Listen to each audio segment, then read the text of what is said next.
नमस्कार दोस्तों, आपका एक बार फिर स्वागत है मेरे यूट्यूब चैनल फसाने अजायब में। आइए सुनते हैं धर्मवीर भारती द्वारा रचित उपन्यास गुनाहों का देवता का अगला भाग, मेरी यानी डॉक्टर वंदना की आवाज में। चंदर दूसरे दिन सुबह नहीं गया। उसकी थीसिस का बहुत सा भाग टाइप होकर आ गया था और उसे बैठा वह सुधार रहा था। लेकिन साथ ही पता नहीं क्यों उसका साहस नहीं हो रहा था वहां जाने का। लेकिन मन में एक चिंता थी, सुधा की। वह कल से बिल्कुल मुरझा गई थी। चंदर को अपने ऊपर कभी कभी क्रोध आता था, लेकिन वह जानता था कि यह तकलीफ का ही रास्ता ठीक रास्ता है। वह अपनी जिंदगी में सस्तेपन के खिलाफ था, लेकिन उसके लिए सुधा की पलक का एक आंसू भी देवता की तरह था और सुधा के फूलों जैसे चेहरे पर उदासी की एक रेखा भी उसे पागल बना देती थी। सुबह पहले तो वह गया नहीं, बाद में स्वयं उसे पछतावा होने लगा और वह अधीरता से 5 बजने का इंतजार करने लगा। 5 बजे और वह साइकिल लेकर पहुंचा। देखा सुधा और बिंती दोनों नहीं हैं। अकेले डॉक्टर शुक्ला अपने कमरे में बैठे हैं। चंदर गए। आओ, सुधा ने तुमसे कह दिया उसे पसंद है? डॉक्टर शुक्ला ने पूछा। हाँ, उसे कोई ऐतराज नहीं, चंदर ने कहा। मैं पहले से जानता था सुधा मेरी इतनी अच्छी है, इतनी सुशील है, वह मेरी इच्छा का उल्लंघन तो कर ही नहीं सकती। लेकिन चंदर, कल से उसने खाना पीना छोड़ दिया है। बताओ इससे क्या फायदा? मेरे बस में क्या है, मैं उसे हमेशा तो रख नहीं सकता। लेकिन लेकिन आज सुबह खाते वक्त वो बैठी भी नहीं मेरे पास। बताओ, उसका गला भर आया। बताओ मेरा क्या कसूर है? चंदर चुप रहा। कहाँ है सुधा? चंदर ने पूछा। गैरेज में मोटर ठीक कर रही है। मैं इतना मना किया कि धूप में तब जाओगी, लू लग जाएगी, लेकिन मानी ही नहीं। बताओ इस झल्लाहट से मुझे कैसा लगता है? वृद्ध पिता के कातर स्वर में डॉक्टर ने कहा। जाओ चंदर, तुम ही समझो, मैं क्या कहूँ। चंदर उठकर गया। मोटर गैरेज में काफी गर्मी थी, लेकिन बिनती वहीं एक चटाई बिछाए पड़ी सो रही थी और सुधा इंजन का कवर उठाए मोटर साफ करने में लगी हुई थी। बिनती बेहोश सो रही थी। तकिया चटाई से हटकर जमीन पर चला गया था और चोटी फर्श पर सोई हुई नागिन की तरह पड़ी थी। बिनती का एक हाथ छाती पर था और एक हाथ जमीन पर। आंचल आंचल न रहकर चादर बन गया था। चंदर के जाते ही सुधा ने मुंह फेर कर कहा, चंदर आओ। क्षीण मुस्कुराहट उसके छोटों पे दौड़ गई, लेकिन इस मुस्कुराहट में उल्लास लुक चुका था, रेखाएं बाकी थी। सहसा उसने मुड़कर देखा। बिनती, अरे कैसे घोड़ा बेचकर सो रही है? उठ, चंदर आए हैं। विंती ने आंखें खोली, चंदर की ओर देखा, लेटे ही लेटे नमस्ते किया और आंचल संभाल कर फिर करवट बदलकर सो गई। बहुत सोती है कमबख्त, सुधा बोली। इतना कहा इससे कि कमरे में जाकर पंखे में सो, लेकिन नहीं, जहां दीदी रहेंगी वहीं ये भी रहेंगी। मैं गैरेज में हूं तो ये कैसे कमरे में रहें? वहीं मरेंगी जहां मैं मरूंगी। तो तुम ही क्यों गैरेज में थी? ऐसी क्या जरूरत थी जो अभी ठीक करने की? चंदन ने कहा, लेकिन कोशिश करने पर भी सुधा को आज डांट नहीं पा रहा था। पता नहीं कहाँ पर क्या टूट गया था। नहीं चंदन, तबीयत ही नहीं लग रही थी, क्या करती? क्रोसिया उठाया, वो भी रख दिया। कविता उठाई, वो भी रख दी। कविता वगैरह से तबीयत नहीं लगी। मन में आया कोई कठोर काम हो, कोई नीरस काम हो, लोहे लक्कड़ पीतल फौलाद का, तो मन लग जाए। तो चली आई मोटर ठीक करने। क्यों, कविता में तबीयत क्यों नहीं लगी? ताज्जुब है, येसु के साथ बैठकर तुम तो कविता में घंटों गुजार देती थी। चंदर बोला, उन दिनों शायद किसी को प्यार करती रही हूँ, तभी कविता में मन लगता था। सुधा उस दिन की पुरानी बात याद करके उदास हंसी हंसी। अब प्यार नहीं करती होंगी, तब तबीयत नहीं लगती। बड़ी फीकी, बड़ी बेजार, बड़ी बनावटी लगती हैं ये कविताएं। मन के दर्द के आगे सभी फीकी हैं। और फिर वह उन्हीं पुर्जों में डूब गई। चंदर भी चुपचाप मोटर से खिड़की से टिककर खड़ा हो गया और चुपचाप कुछ सोचने लगा। सुधा ने बिना सिर उठाए झुके झुके एक हाथ से एक तार लपेटते हुए कहा, चंदर, तुम्हारे मित्र का परिवार आ रहा है इसी मंगल को, तैयारी करो जल्दी। कौन परिवार? सुधा, हमारे जेठ और सास आ रही हैं इसी बैसाखी को हमको देखने। उन्होंने तिथि बदल दी है, अब 6 दिन ही रह गए हैं। चंदर कुछ नहीं बोला। थोड़ी देर बाद सीधा फिर बोली, अगर उचित समझो तो कुछ पाउडर क्रीम ले आना, लगाकर जरा गोरे हो जाएंगे तो शायद पसंद भी आ जाए। क्यों, ठीक है ना? सुधा ने बड़ी विचित्र सी हंसी हंस दी और सिर उठाकर चंदर की ओर देखा। चंदर चुप था, लेकिन उसकी आंखों में अजीब सी पीड़ा थी और उसके माथे पर बहुत ही करुण छा।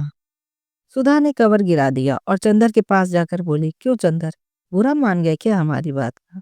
क्या करें चंदर, कल से हम मजाक करना ही भूल गए। मजाक करते हैं तो व्यंग बन जाता है। लेकिन हम तुमको कुछ कह नहीं रहे थे चंदर, उदास मत हो। बड़े ही दुलार से सुधा बोली, अच्छा हम कुछ नहीं कहेंगे। और उसने अपना आंचल संभालने के लिए हाथ उठाया। हाथ में कलौंच लग गई थी। चंदर समझा मेरे कंधे पर हाथ रख रही है सुधा। वो अलग हटा तो सुधा अपने हाथ देखकर बोली, घबराओ ना देवता, तुम्हारी उज्जवल साधना में कालिक नहीं लगाऊंगी, अपने आंचल में पोंछ लूंगी।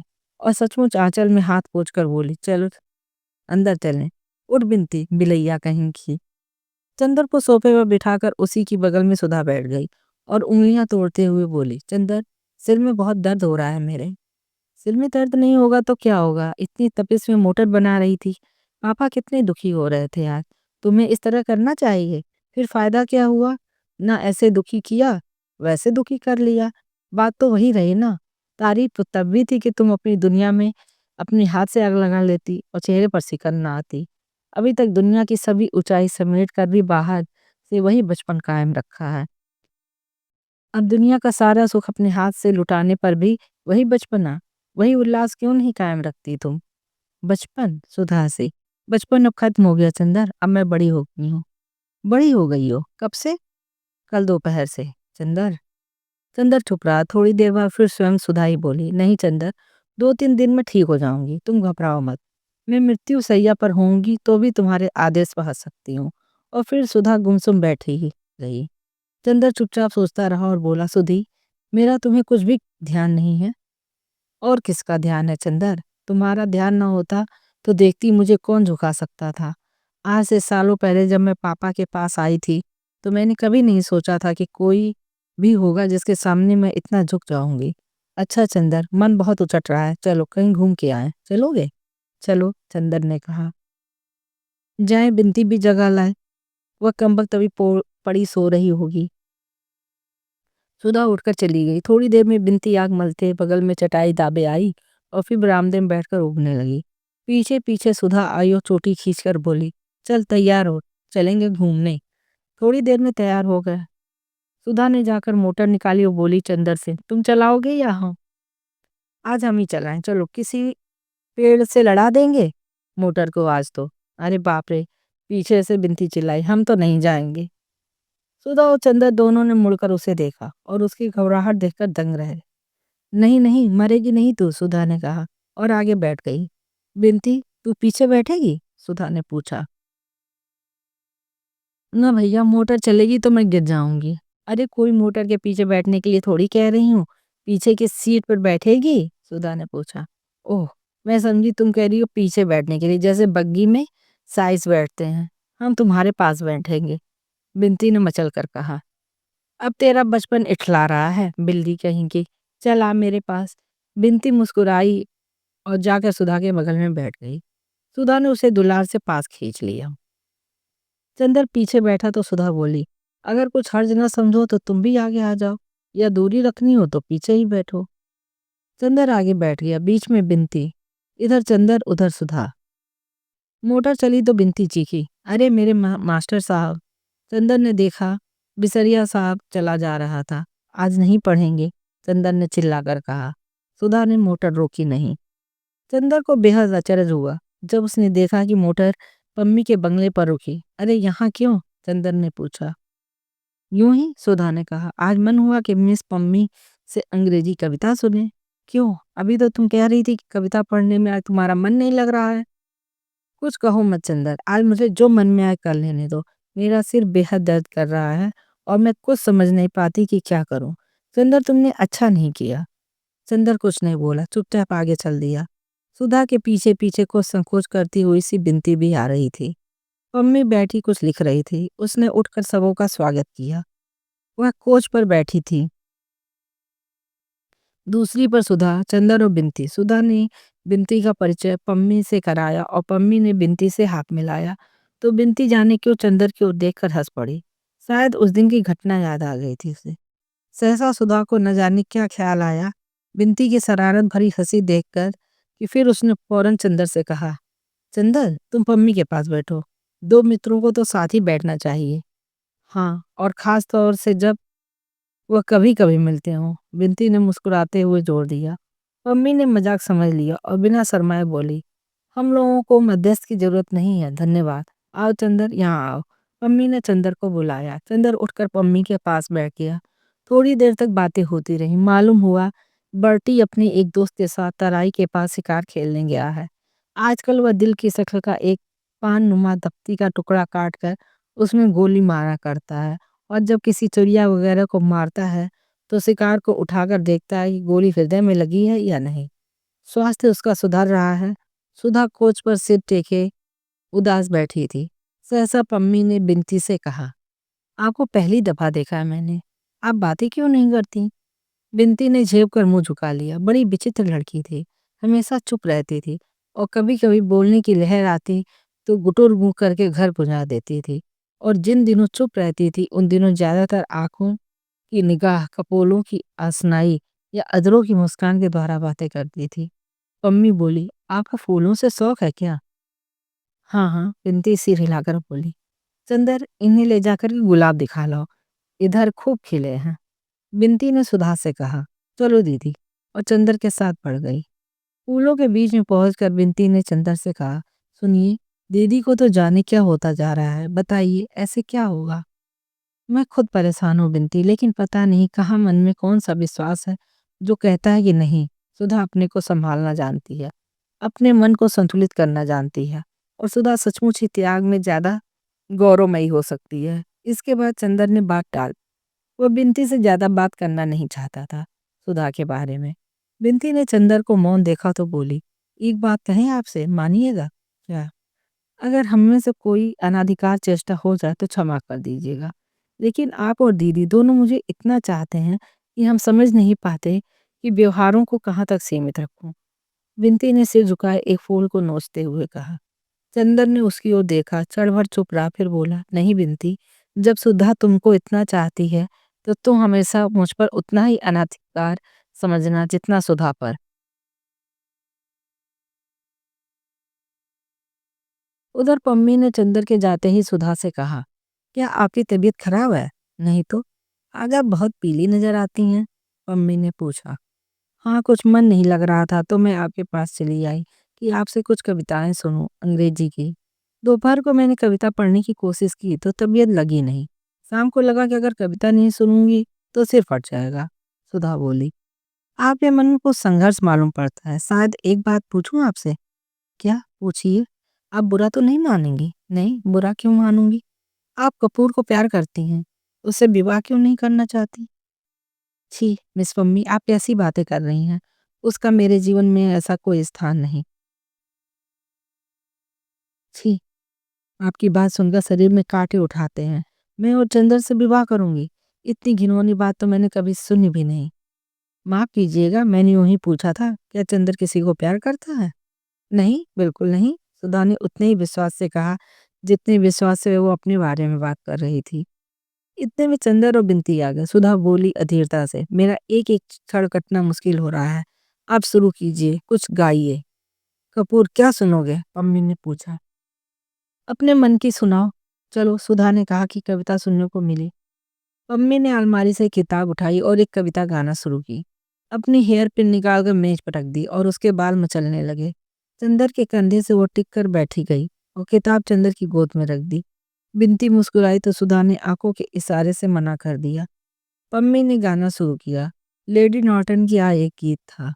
मैं तुम्हें प्यार नहीं करती हूँ, मैं तुम्हें प्यार नहीं करती हूँ, फिर भी उदास रहती हूँ जब तुम पास नहीं होते हो, और मैं उस चमकदार नीले आकाश से भी ईर्ष्या करती हूँ जिसके नीचे तुम खड़े होगे और जिसके सितारे तुम्हें देख सकते हैं।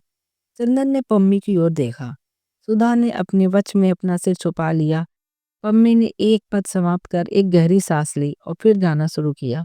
मैं तुम्हें प्यार नहीं करती हूँ, फिर भी तुम्हारी बोलती हुई आंखें, जिनकी नीलिमा में गहराई, चमक और अभिव्यक्ति है, मेरी निर्मेष पलकों और जागते अर्धरात्रि के आकाश में नाच जाती हैं। और किसी की आंखों के बारे में ऐसा नहीं होता। सुधा ने बिनती को अपने पास खींच लिया और उसके कंधे पर सिर टेक कर बैठ गई। पम्मी गाती गई। ना मुझे मालूम है कि मैं तुम्हें प्यार नहीं करती, लेकिन फिर भी कोई शायद मेरे साफ दिल पर विश्वास नहीं करेगा। और अक्सर मैंने देखा है कि लोग मुझे देखकर मुस्कुरा देते हैं, क्योंकि मैं उधर एकटक देखती रहती हूँ जिधर से तुम आया करते हो। गीत का स्वर बड़े स्वाभाविक ढंग से उठा, लहराने लगा, काँप उठा और फिर धीरे-धीरे एक करोड़ से सकती हुई लय में डूब गया। गीत खत्म हुआ तो सुधा का सिर बिंती के कंधे पर था और चंदर का हाथ पम्मी के कंधे पर। चंदर थोड़ी देर सुधा की ओर देखता रहा, फिर पम्मी की एक हल्की सुनहरी लट से खेलते हुए बोला, पम्मी, तुम बहुत अच्छा गाती हो। अच्छा, आश्चर्यजनक। ओह चंदर, पम्मी इतनी अच्छी है ना, ये तुमने कभी नहीं बताया, हमें फिर कभी नहीं सुनाया। हाँ हाँ मिस शुक्ला, काश की बजाय लेडी नाटन के ये गीत आपने लिखा होता। सुधा घबरा गई। चलो चंदर, चलो अब यहाँ से चलें। उसने चंदर का हाथ पकड़कर खींच लिया। मिस पम्मी, अब फिर कभी आएंगे हम, आज मेरा मन ठीक नहीं है। चंदर ड्राइव करने लगा। बिनती बोली, हमें आगे हवा लगती है, हम पीछे बैठेंगे। कार चली तो सुधा बोली, अब मन कुछ शांत है चंदर। इसके पहले तो मन में कैसे तूफान आपस में लड़ रहे थे, कुछ समझ में नहीं आता था। अब तूफान बीत गए, तूफान के बाद की खामोश उदासी है। सुधा ने गहरी सांस ली। आज जाने क्यों बदन टूट रहा है, बैठे ही बैठे बदन उमेटते हुए बोली। दूसरे दिन चंदर गया तो सुधा को बुखार आ गया था। अंग अंग जैसे टूट रहा था और आंखों में एक ऐसी तीखी जलन की मानो किसी ने अंगारे भर दिए हों। रात भर वो बेचैन रही, आधी पागल सी रही। उसने तकिया, चादर, पानी का गिलास सभी उठाकर फेंक दिया। बिनती को कभी बुलाकर पास बिठा लेती और कभी उसे दूर ढकेल देती। डॉक्टर साहब परेशान, रात भर सुधा के पास बैठे, कभी उसका माथा कभी उसके तलवों में बर्फ मलते रहे। डॉक्टर घोष ने बताया, यह कल की गर्मी का असर है।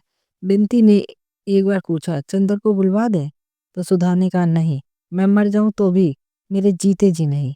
बिनती ने ड्राइवर से कहा, चंदर को बुला लाओ। तो सुधा ने बिगड़ कर कहा, क्यों तुम लोग मेरी जान लेने पर तुले हुए हो? और उसके बाद कमजोरी से हाँफने लगी।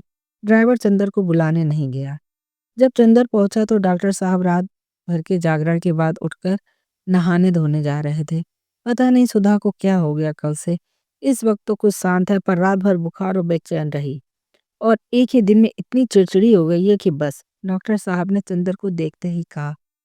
चंदर जब कमरे में पहुंचा तो देखा सुधा आंख बंद किए लेटी हुई है और बिनती उसके सिर पर आइस बैग रखे हुए है।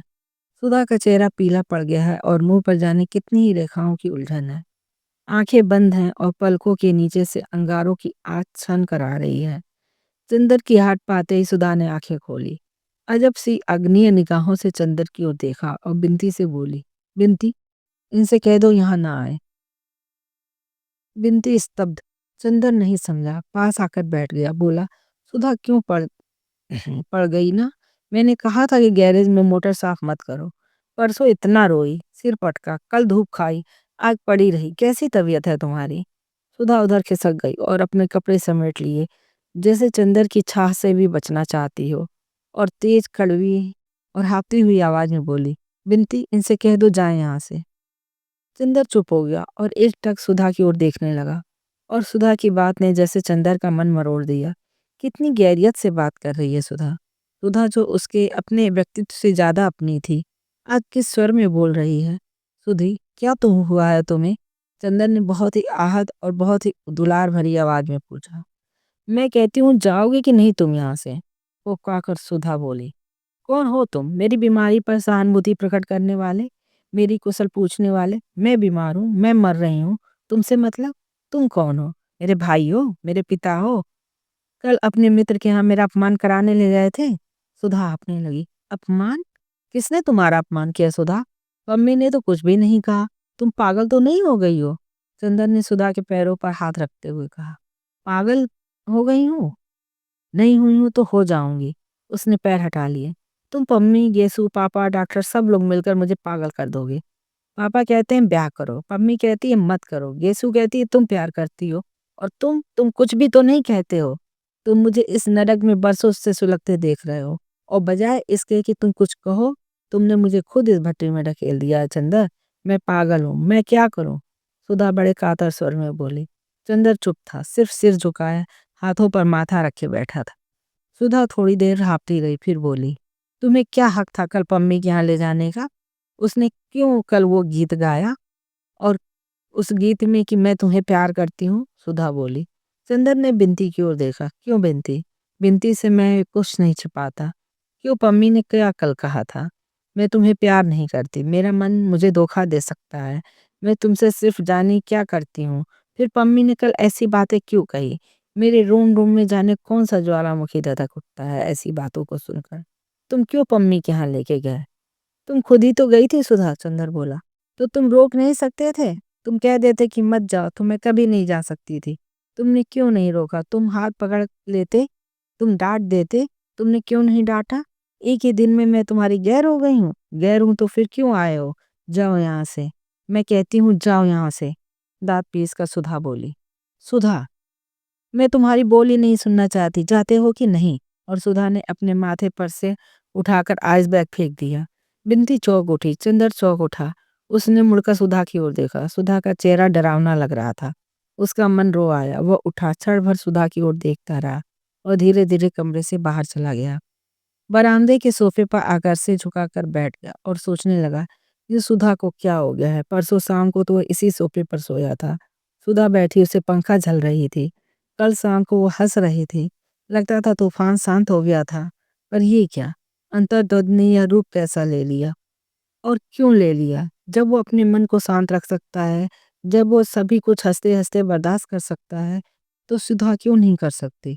उसने आज तक अपनी सांसों से सुधा का निर्माण किया है, सुधा को तिल तिल करके बनाया है, सजाया है, संवारा है। फिर सुधा ये में इतनी कमजोरी क्यों है? क्या उसने यह रास्ता अख्तियार करके भूल की? क्या सुधा भी एक साधारण सी लड़की है जिसके प्रेम और घृणा का स्तर उतना ही साधारण है? माना उसने अपने दोनों के लिए एक ही रास्ता अपनाया जो विलक्षण है, लेकिन इससे क्या? सुधा और वह दोनों ही क्या विलक्षण नहीं है? फिर सुधा क्यों बिखर रही है? लड़कियां भावना की ही बनी होती हैं, साधना तो उन्हें आती ही नहीं। उसने सुधा का गलत मूल्यांकन किया था।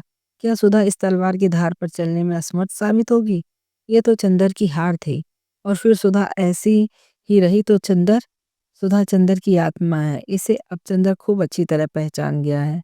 तो क्या अपनी ही आत्मा को घोट डालने का हत्या का पाप चंदर के सिर पर है?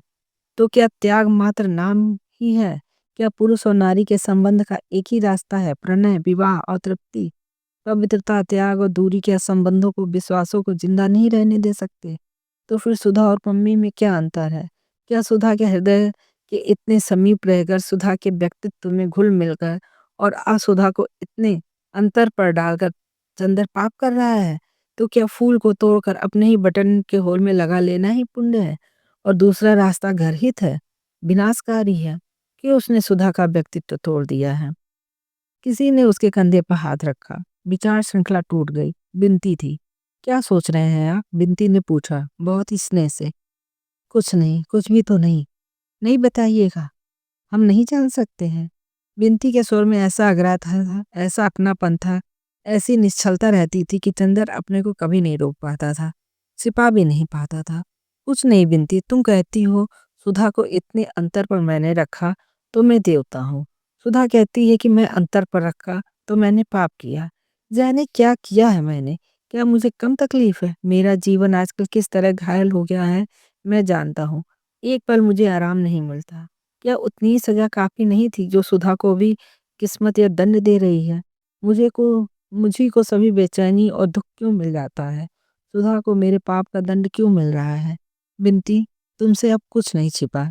जिसको मैं अपनी सांसों में दुबकाकर इंद्रधनुष के लोक तक ले गया, आज हवा के झोंके उसे बादलों की ऊंचाई से क्यों ढकेल देना चाहते हैं? और मैं कुछ भी नहीं कर सकता। इतनी देर बाद बिनती के ममता भरे स्पर्श से चंदर की आंखें छलछला आई। छी, आप समझदार हैं, दीदी ठीक हो जाएंगी। घबराने से काम नहीं चलेगा ना। आपको हमारी कसम है, उदास मत होइए। कुछ सोचिए मत, दीदी बीमार हैं, आप इस तरह से करेंगे तो कैसे काम चलेगा? उठिए, दीदी बुला रही हैं। चंदर गया, सुधा के इशारे से पास बुलाकर बिठा लिया। चंदर, हमारा दिमाग ठीक नहीं है, बैठ जाओ, लेकिन कुछ बोलना मत, बैठे रहना चुपचाप। उसके बाद दिन भर अजब सा गुजरा। जब जब चंदर ने उठने की कोशिश की, सुधा ने उसे खींच कर बिठा लिया। घर तो उसे जाने ही नहीं दिया। बिनती वहीं खाना ले आई। सुधा कभी चंदर की ओर देख लेती, फिर तकिए में मुंह गड़ा लेती। बोली एक शब्द भी नहीं, लेकिन उसकी आंखों में अजब सी कातरता थी। पापा आए, घंटों बैठे रहे, पापा चले गए तो उसने चंदर का हाथ अपने हाथ में ले लिया, करवट बदली और तकिए पर अपने कपोलों से चंदर की हथेली दबाकर लेटी रही। पलकों से कितने ही गरम गरम आंसू छलक कर गालों पर फिसल कर चंदर की हथेली भिगोते रहे। चंदर चुप रहा, लेकिन सुधा के आंसू जैसे नसों के सहारे उसके हृदय में उतर गए, और जब हृदय डूबने लगा तो उसकी पलकों पर उतर आए। सुधा ने देखा लेकिन कुछ भी नहीं बोली। घंटा भर बहुत गहरी सांस ली, बेहद उदासी से मुस्कुरा कर कहा, हम दोनों पागल हो गए हैं। क्यों चंदर? अच्छा, अब शाम हो गई है, जरा लॉन पर चलें? सुधा चंदर के कंधे पर हाथ रखकर खड़ी हो गई। बिनती ने दवा दी, थर्मामीटर से बुखार देखा, बुखार नहीं था। चंदर ने सुधा के लिए कुर्सी उठाई।